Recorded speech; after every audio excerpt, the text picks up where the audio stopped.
আগে কিছু বলতে চাই। আপনারা যে রাজনৈতিক চিহ্নে আমাকে ভোট দিয়েছিলেন, আমি আপনাদের সম্মান আজকে অবধি রাখলাম। এই কিছুদিন আগে বিধানসভা সেশনটা শেষ হয়ে গেছে। তখনই সেদিনই আমি বলেছিলাম আমি আর মুক্ত পাখি। আমি জনগণের ভোটকে অনাদর করলাম না। জনগণ খারাপ পাবেন না।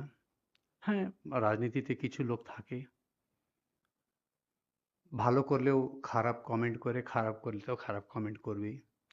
ওনাদের জন্য আমি চিন্তা করব না। কিন্তু আমার জনগণ যে আমার উপরে বিশ্বাস করেছিলেন, আজকে আমি তৃণমূল কংগ্রেস পার্টিতে ঢুকেছি। আপনাদের যে স্বপ্ন আছে একটা উন্নত সমাজ, সেই উন্নত সমাজ, উন্নত ভবিষ্যৎ, উন্নত প্রজন্ম, এইসব পরিকল্পনা নিয়েই আমি আজকে টিএমসি পার্টিতে ঢুকেছি। কেন কি আহ, গত 5 বছরে আমি অনেক কিছু দেখেছি, অনেক কিছু জানতে পেরেছি, শিখতে পেরেছি এখানে। তো আমি এই গত 5 বছরে দেখেছি যদি উন্নয়নের জন্য আমাকে যেতে হবে, আমাকে রাজ্য সরকার যে করতেছে, যে ধরনের একটা পলিসি নিয়ে কাজ করতেছে, আমি জানি আমি যে দলে ছিলাম সে দল থেকে, কেন্দ্র থেকে টাকা পাঠাইতো না, তার সত্ত্বেও এখানে উন্নয়নের কাজ থামেনি। আমি একটা জিনিস জানতে পারি, গোটা ভারতে যে একটা বিশৃঙ্খল রাজনীতি আছে, যে যে আজকে রাজনীতি যে পর্যায়ে চলে গেছে, যে অবসান আছে, ওই রাজনীতিকে চ্যালেঞ্জ যদি ভালোর জন্য কেউ করতেছে, কোনো একটা মুখ্যমন্ত্রী, তো গোটা ভারতে আমরা একটাই চেহারা দেখতে পারবো। সেই চেহারা আছে মাননীয় মমতা ব্যানার্জি। তো আমি 5 বছর সেখানে বসে অনেক দেখলাম, আমাকে অনেক ব্যথা হয়তো, আমি দল ছাড়তে পারতাম না। কেন কি জনগণের একটা স্বপ্নের উপরে একটা প্রশ্ন উঠতো আমার জীবনে। আমি সেখানে কুণ্ঠা নিয়ে বসেছিলাম। কেন কি আমি একটা মানুষ, আমি যখন জন্ম নিয়েছি আমি একটা মানুষের রূপে জন্ম নিয়েছি। আর আমি জানি মানুষের দুটোই জাত হয়, স্ত্রী আর পুরুষ। আর মানুষের একটাই ধর্ম হয়, মানবতা, হিউম্যানিটি। কিন্তু আমাকে এইখানে ধর্মের রাজনীতি করতে হচ্ছে, তার জন্য স্লোগান দিতে হচ্ছে। 5 বছর গোটা দেশে কোনো না কোনো জায়গায় একটা ইলেকশন হইতে থাকে, আর সব কেন্দ্রের সব লিডার, সব মন্ত্রী, যদি আমরা 5 বছরই 365 × 5 যদি আমরা ইলেকশনের জন্য সময় খরচা করি, তো আমরা দেশের জন্য কবে সময় খরচা করব? আমরা যে বিশৃঙ্খল রাজনীতিতে যাচ্ছি, এটা আমাকে ভিতরে ভিতরে পিঞ্চ করতো অনেক কিছু। আর তারপরে আমার গোর্খা জনগণ, 17 বছর ধরে গোর্খা জনগণ অন্ধকারে আছে। একটা আলো, বিজেপি টর্চ লাইট দেখাচ্ছে, এই যে এটা তোমাদের আলো, এটা এটা এটা সূর্য, টর্চ লাইটকে বলতেছে এটা সূর্য। আর সূর্য কি লেখা আছে? পিপিএস। পিপিএস মানে কি আমাকে বোঝানো হয়েছে? গোর্খাল্যান্ড। তো যে জিনিসটা ওনারা ম্যানিফেস্টোতে রেখেছিলেন সেই জিনিসটাই তো আমি 5 বছর বললাম। আমি তো পার্টির ধার থেকে বাইরে তো গিয়েছিলাম না, পার্টির ধারের ভিতরেই তো আমি বলতেছিলাম। তাহলে পার্টিকে কেন আমার কথাটা পছন্দ হইল না? কেন কি ওনারা গোর্খাদেরকে মিথ্যা বলতেছেন? এই যে আমাদের মাননীয় গৃহমন্ত্রীর একটা শব্দ আছে, কি বলে ওইটা, উনি বলেছিলেন, ইয়ে তো ইলেকশন কাকে আয়, জুমলা। হ্যাঁ, তো আমরা জুমলা, আমার জনগণকে যে আমাকে বিশ্বাস করে ভোট দিয়েছে, আমি ওই জুমলা রাজনীতি করব আমার জনগণের সঙ্গে? আমি আজকে এখানে কিটান করে বলতে পারবো, ভারতীয় জনতা পার্টি গোর্খা জাতিকে কিচ্ছু দিবে না, একটা সুতা ধাগাও দিবে না, শুধু শোষণ। এবারও তো আনছে, এবারও কি বলছে, এখন তো ম্যানিফেস্টোতে লিখতে পারবে না। আবার আবার আমি এত যে চিচামিচি করলাম, ভয় পেয়ে গেছে। এবার ভিতরে ভিতরে গোর্খাল্যান্ড বলতে হবে ওদেরকে, ভিতরে ভিতরে, প্রকাশ্যে লিখে নয়। তো কি করছে, ইন্টারলোকিটর বলে একটা লোককে পাঠাইছে, পঙ্কজ কুমার আইপিএস। আর পঙ্কজ কুমার কিভাবে আসছেন জানেন? যদি উনি ইন্টারলোকেটর, তাইলে হোম মিনিস্ট্রি থেকে, তাইলে হোম মিনিস্ট্রি থেকে লেটার কই, ওনার অ্যাপয়েন্টমেন্ট লেটার কই? অ্যাপয়েন্টমেন্ট লেটার নাই। তারপরে এখানে আসছেন, প্রাইভেট হোটেলে থাকতেছেন, পেমেন্ট কে করতেছে? হোটেলের দার্জিলিং এর সাংসদ রাজু বিষ্টা, গভর্নমেন্ট ইন্টারলোকেটর।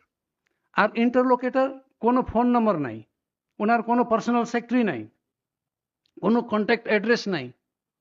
ইন্টারলোকেটর আসলে একটা পাবলিক হিয়ারিং এর রাখা উচিত ছিল, পাবলিক হিয়ারিং নাই। আস্তে আস্তে আস্তে হুম বলতে দিন ওকে। তো দেখেন,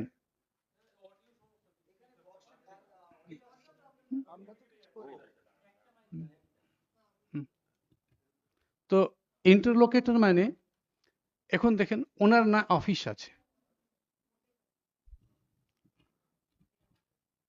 ওনার ওনার না অফিস আছে, দুইটাই প্রবলেম আছে। আমি খালি বলবো এটা ছাড়া। যাবে না। হুম হ্যালো। হ্যাঁ, ইন্টার তো ইন্টারলোকেটর মানে ওনার অফিস লাগবে, অফিস কোথায় আছে?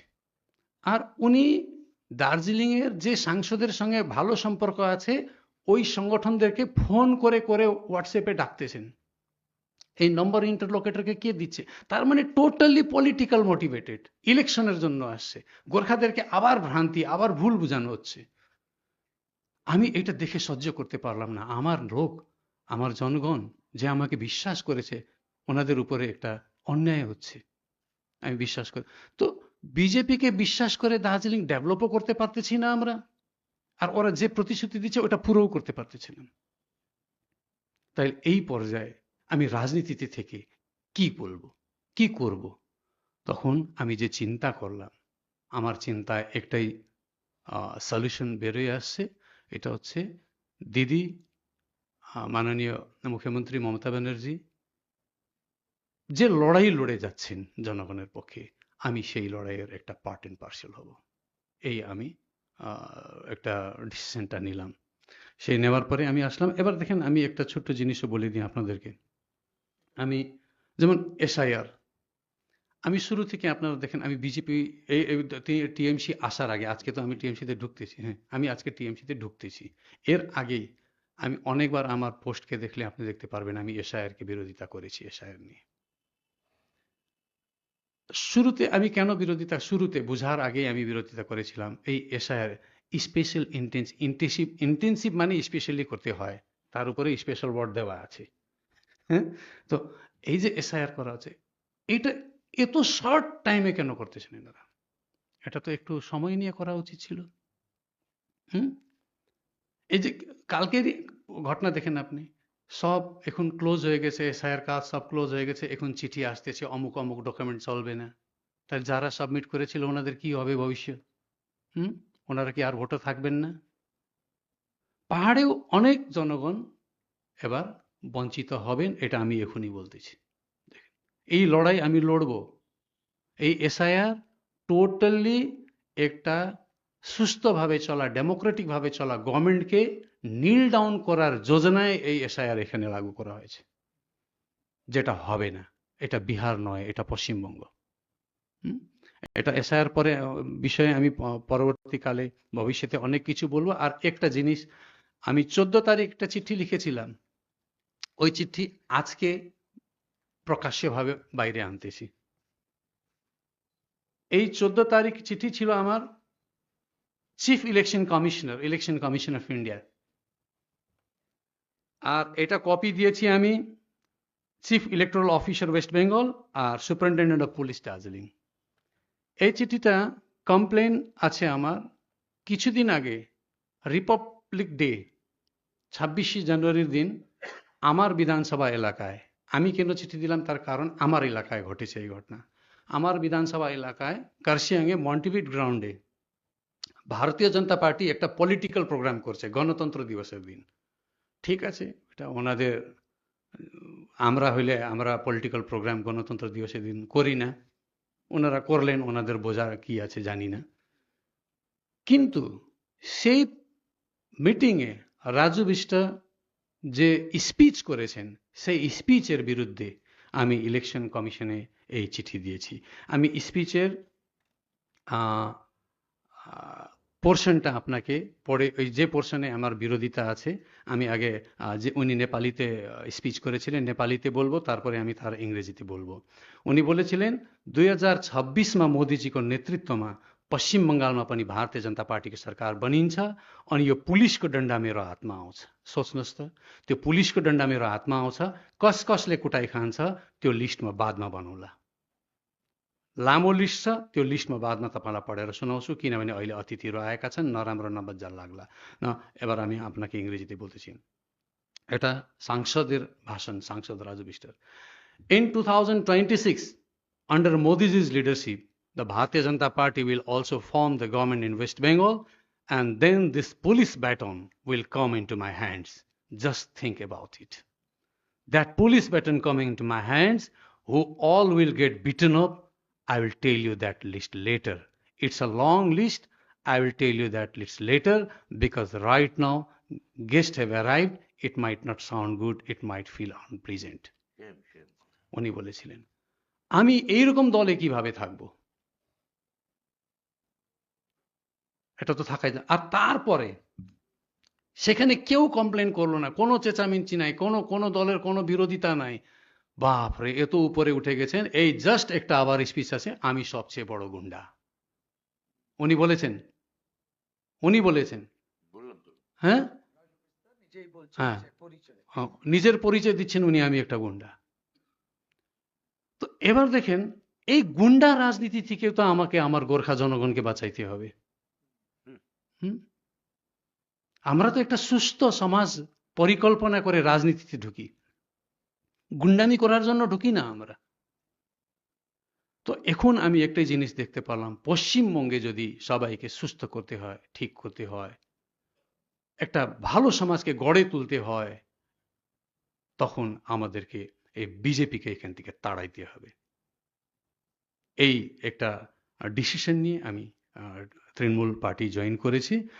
অনেক কিছু আছে বলার, আজকে সময় একটু অভাব আছে, আমাকেও কোথায় যেতে হবে, দিদিকেও কোনো জায়গায় যেতে হবে, দাদাকেও যেতে হবে।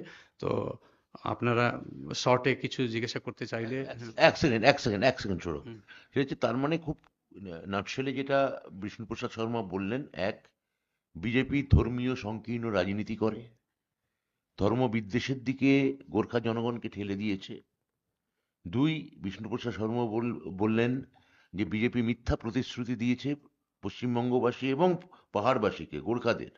গোর্খাল্যান্ড নামে একটা মূলো বা ধোকার টাটি তারা বছরের পর বছর ঝুলিয়ে রেখেছে, এবং গোর্খাল্যান্ড কখনোই বিজেপি এই লাগু করবে না, এটা তাদের একটা জুমলা।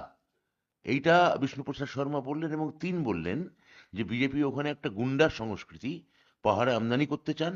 এই গুন্ডার সংস্কৃতি থেকে পাহাড়ের জনগণকে যদি কেউ বাঁচাতে পারেন, তার নাম মমতা বন্দ্যোপাধ্যায়, যিনি উন্নয়নের দিয়ে সত্যিকারের যে পাহাড় হাসছি যে স্লোগানটা মমতাদি দিয়েছিলেন, সেই হাসিতে সামিল হতে চান বিষ্ণুপ্রসাদ শর্মা। এইটা হচ্ছে তিনটে। এবার আপনার প্রশ্ন করুন। বিষ্ণুদা, একজন করে। বিষ্ণুদা, এক মিনিট। বিষ্ণুদা, বিজেপিতে যোগদান করবার আগে আপনি বিমল গুরুংয়ের অন্যতম সহযোগী ছিলেন এবং সেই সময় থেকে আপনি গোর্খাল্যান্ডের দাবিতে সরব থেকেছেন।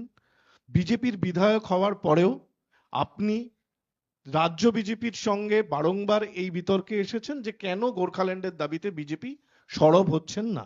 ঘোষিতভাবে তৃণমূল নেত্রী মমতা বন্দ্যোপাধ্যায় দার্জিলিং এর মাটিতে দাঁড়িয়ে বলেছিলেন যে তিনি সমস্ত উন্নয়ন করবেন, কিন্তু এই বিচ্ছিন্নতা বা গোর্খাল্যান্ডের দাবিকে তিনি কোনোদিনই মানবেন না। তারপর বারংবার আমরা দেখেছি দার্জিলিং এ মমতা বন্দ্যোপাধ্যায় গেছেন। বিষ্ণুপ্রসাদ শর্মা, আপনি কি এখনো গোর্খাল্যান্ডের দাবিতে অনড় আছেন? আর যদি না থাকেন, তাহলে সেই সময় গোর্খাল্যান্ডের দাবিতে অনড় থেকে এই আন্দোলনে আপনি ছিলেন, আজকে আপনি কি সরে আসছেন? এটা একটু বিশদে বলবেন। আমি আপনাকে স্পষ্টভাবে বলতে চাই, আমি 1 বছর গোর্খা জনমুক্তি মোর্চাতে ছিলাম, তখনও আমার এই দাবি ছিল। কেন? গোর্খা জনমুক্তি মোর্চা তখন বিজেপির সঙ্গে ছিল, বিজেপির দাবি ছিল এটা। আমাদেরকে স্বপ্ন দেখাইছে, ওই স্বপ্নের উপরে বিজেপির যে ম্যানিফেস্টো, আমি ম্যানিফেস্টোর উপরে বলেছি। কালকে আমি রাজনীতি করব, তৃণমূল কংগ্রেস যে ম্যানিফেস্টো